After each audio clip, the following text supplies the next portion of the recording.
I can remember very clearly the first biennial that I ever saw at the Whitney.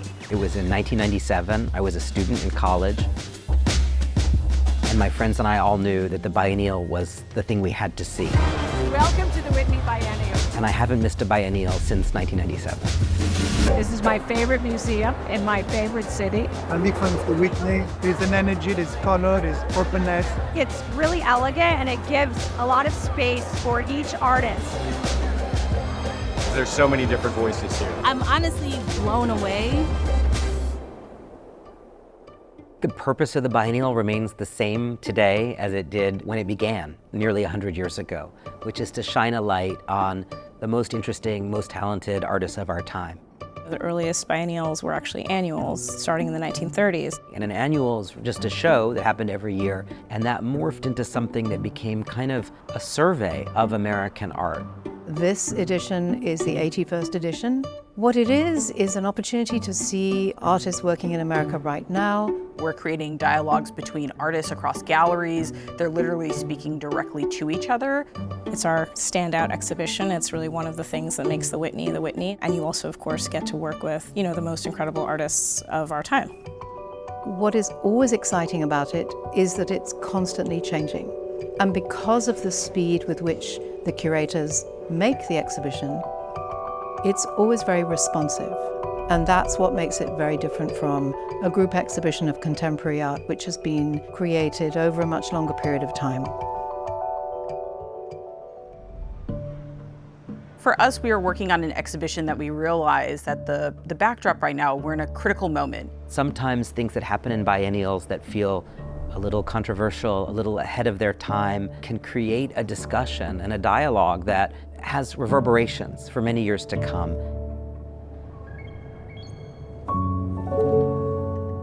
The subtitle of this year's biennial, Even Better Than the Real Thing, is something we came upon because we were really feeling very struck by the ways in which artists are asking questions about authenticity, what's real, what isn't. And early on, we started thinking about ideas of body autonomy, thinking about notions of gender. There are many artists in the show who may not have even been considered real in the past. What does that mean to be together in the show and actually acknowledge each other? And at the exact same time, we're having all of these ways in which AI is shifting the way that we understand what is real.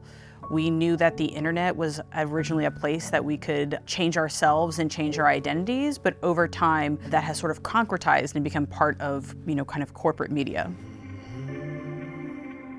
When people arrive at the biennial this year, they'll be greeted by an incredible installation by the young artist Tourmaline, a keyhole that you look through onto a video. And for me, it's a kind of Alice in Wonderland portal to another world, a world of New York, a world of history, but also an imagined future.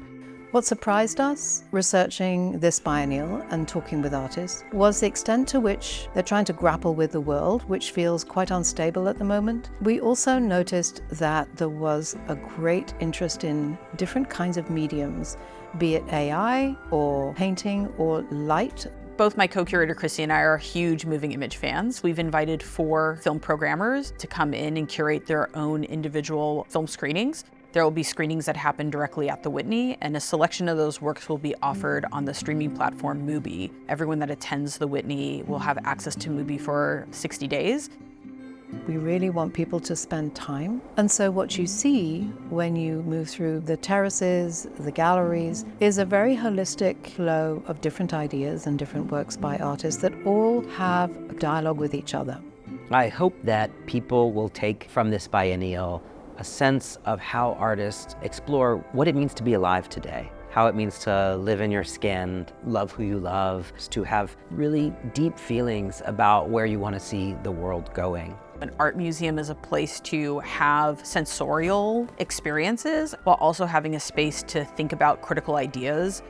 For me, it's really exciting to be able to share ideas, give people an experience of understanding another person's, another culture, another history, another subjectivity.